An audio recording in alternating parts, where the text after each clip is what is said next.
So let's go ahead and get started, and we're going to have Stacy read the first question. Okay, and so this question is from Margot, and Margot's asking the following. You were saying that a normal relationship is defined as a relationship in which you can freely give and receive love. I was wondering how this correlates to Stephen Covey's statement that love is a verb. Is there a connection here? Sure, thank you, Stacey. So what Margot is talking about, Margot has been in my group, and a recommended reading in the group is Stephen Covey's book, Seven Habits of Most Effective People. This is a really good book and good resource. I'm going to leave the link for it down there as well. And what she's referring to is love as a verb statement that Stephen Covey gives a response to an incident, I would say, or a question that he had. So he was at one of his self-improvement conferences, and a gentleman approached him, and he said, hey, me and my wife used to have a very good relationship. We actually met at one of those self-improvement events, so we had a common interest. And now I feel like I don't love her anymore.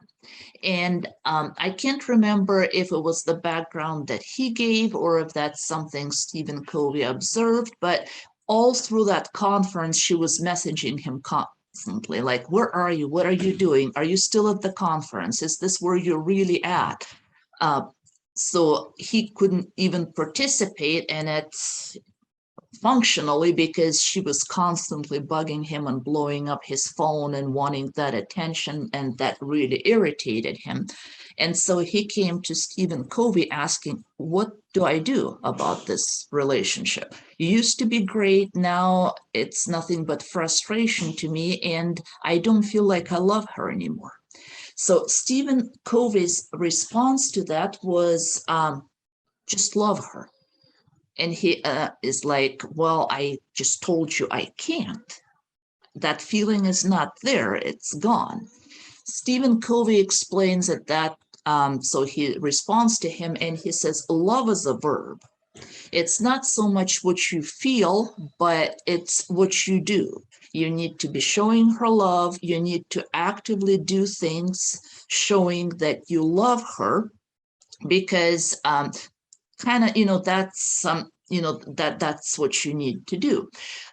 That's what he says, but he gives this statement. He doesn't really go into the details of why and how it works and how it is a solution to the problem, unfortunately. Yeah, I just wanted to jump real quick here, Helena, because I think you're being a bit generous to Stephen Covey here, by saying that he simply doesn't expand on his statement, which is an interesting thought, and you could be correct. I just didn't think of it, that way. I did not see his response as like an answer and an advice on how to fix a problem, as you put it. Like, this is where I think you're being generous to be specific. Like, the way I took what Covey is saying was in a more negative way. I felt that he was saying that love is a verb, and you simply need to show love regardless of how you feel. Like, it's a Call of Duty type of thing. And to be honest, this kind of turned me off a little bit. I just feel that Calls of Duty, do not belong in love related things like relationships. I see what you're saying. And I can definitely see where you got this impression. Now that you say that, I can kind of see that, at face value, he does come across as, hey, just love her. And I really don't care how you feel. So interesting, interesting that you bring it up. And so that is going to bring us back to the question of functional relationship is where you can give and receive love. And so you can kind of see where he says, hey, just do it. But I can also see where if you don't really know the dynamics and how it works, where it comes across as a call of duty, as you term it. So the thing is that in a relationship, when you give and receive love, that's what a relationship is built on.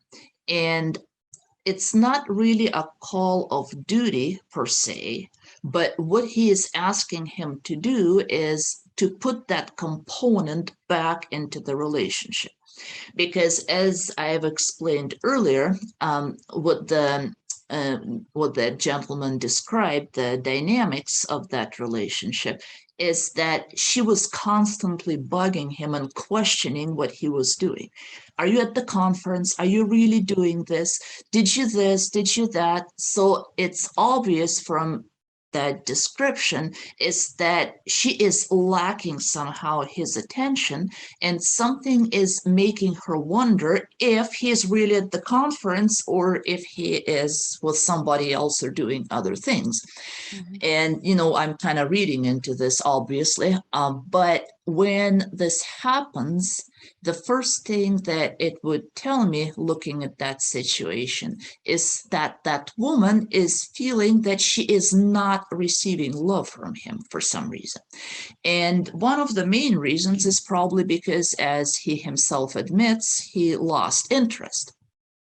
And so what Stephen Covey is telling him is that make a deliberate effort to show her love.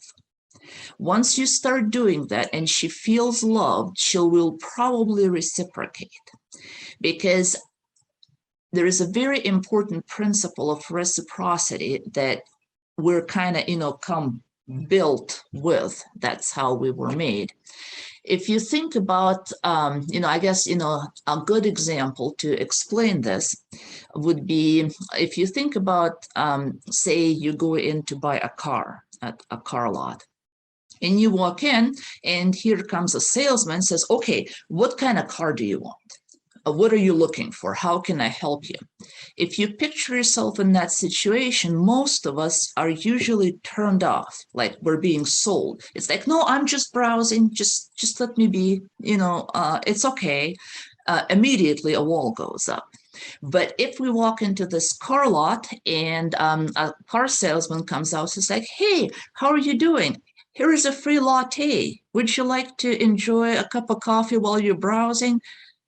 Immediately, we have a different reaction because they did something for us. It's a nice gesture. They're offering us free coffee. So we immediately are more open. We're more receptive. We already have this connection. So we're going to browse and, we're going to ask questions. So this is reciprocity at work. Our human makeup is that we are programmed to reciprocate. Somebody gives us something, our instinct is to give something back. So what Covey is telling him is just give her love, show her love. It's obviously what she's lacking here. And once you put her at ease, it's very likely that she's going to reciprocate and relax and show you love in return, and you can get this relationship going. So this is how I interpret that, because I know this is how it works. And as we are going to be talking about relationship X in these series, it becomes a very important component, because relationship X is where giving and receiving love is compromised. And that's why it's not a normal relationship as I define it.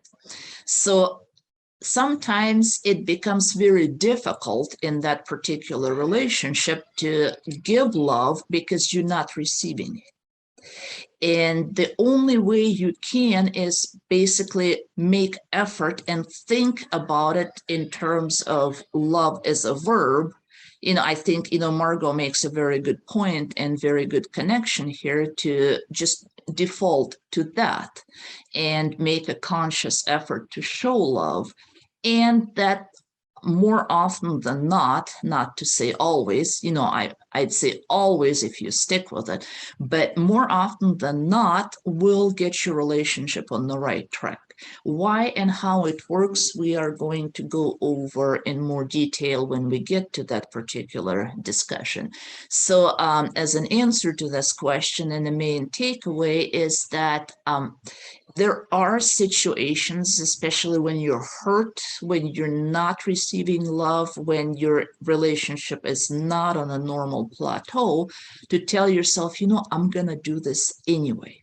But there are situations, and a relationship X is one of them, when you have to do this. And so I like this question because it draws this connection that I didn't think about when I was talking about it, but I think it's a very important connection that she draws with Stephen Covey's definition, is that sometimes you got to tell yourself that love is a verb, because obviously there was something in that relationship or they would not have gotten together, but they have memories of really having love there. So there is potential in fixing that relationship. And when you have a case like that, introducing that showing of love despite how you feel is indeed a remedy for restoring that relationship. So Lord say the call of duty, it's not that, well, just do it regardless how you feel, but it does come in that once you've made that commitment, you've made it for a reason. And feelings come and go. So it's sometimes important to remember, certain basic things that are supposed to be in the relationship, even though your feelings may not be there at the moment. And then, the feelings will catch up. Obviously, if they don't catch up, then we have a different situation. So that is what I have to say about that question. And yes, we're going to go in more detail about the giving and showing love and the importance of it in further sessions. But let's go on to the next question. And Laura, I'm going to have you read that from the next submission that we had. Sure. This question is from Stacy. Not a Stacy here. Right. Just wanted to Another be clear Stacy. on that. Right. Yeah. And Stacy is asking this, are codependent relationships always have to do with addictions and problems like this, or can they develop between people who come from normal families? Yeah, that's also a very good question, Stacy. And the short answer is no. Codependent relationships are not necessarily associated with addiction. However, I would say about 90% of them are, and it's hard to say what's the cause and the consequences here would be, but usually people who have tendency to codependency also would have tendency to addiction. So you kind of, got very fertile ground here. So that's why it's a most common combination. But no, you can be coming from what you call like a normal or a functional family where, people are, college education and mom and dad are married and, they've raised their children right. And the person still grows up and he has, certain tendencies and certain traumas even, which you'd think, well, where would they be coming from? But that does happen. And so I definitely wouldn't measure your relationship by how you were raised and what family you came from. I would look at it at face value. And what codependency is, as I explained it earlier, is that you are somehow trying to control other person's behavior. And you're trying to control it, not because you're a controlling person, that would be a different situation. That wouldn't be a relationship X situation. You would have to have a different personality type to be in a relationship where you're seeking control for the sake of control. In relationship X, you're trying to control them because you have a valid reason. They're doing something that is not good, so to say, something that is either hurtful to you or to the kids, or you sense that it's destructive to your relationship somehow, either on emotional level or financial level, but you can't, for some reason, come out and tell them straight up that, hey, stop this behavior. And in relationship X, it's because that person is usually hypersensitive and you're afraid that they're going to take it wrong and that the reaction is going to be the opposite of what you're trying to accomplish. For example, say you're in a relationship and you want to spend your money a certain way, but that person just feels, oh, you absolutely can't. And for some reason, you cannot have a constructive discussion. He feels you spend too much. Maybe you do things that they consider wrong. Say, hey, you go to the gym, but he feels that women should not go to the gym. There's way too many other eyes on them. They should exercise at home, if at all. And you can't question that because that's how they were raised and that's what they believe. And if you bring it up, there's just going to be a confrontation. So instead of talking about it, you're trying to behave a certain way to condition him to treat you otherwise. Say, you want to exercise and he won't let you, and so you either bribe him or you sneak out and don't tell him, and you hide the fact that you go to the gym and things like that. So that's what codependency is when you're changing your behavior. And the reason behind that change is because you cannot come out and talk this out with a person. You cannot resolve it openly. And so, no, addiction does not have to be part of it at all. So do be watchful for when this happens and think about why this happens. And if you are in this program, it's probably because you are a caretaker by personality.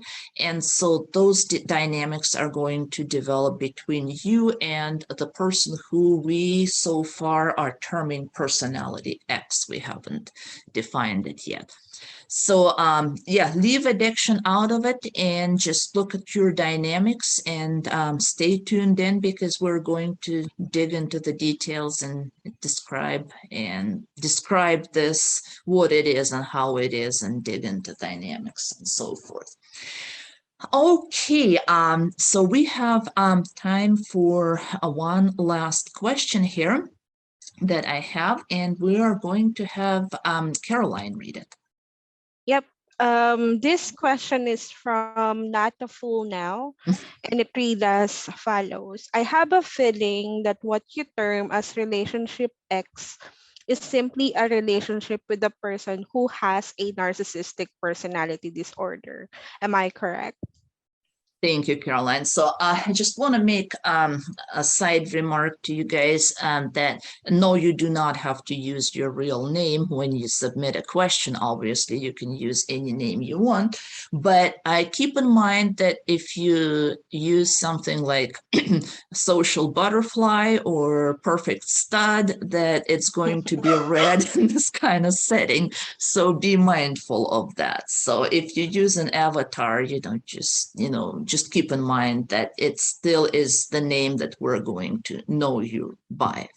And I'm not saying it's a bad name. I just want to just make it clear that we are using your username to read those questions. So do keep this in mind. So now, as far as the question goes, then yes, in a sense, you are correct and your hunch is right. A person with personality X and a person with a narcissistic personality disorder are the same person.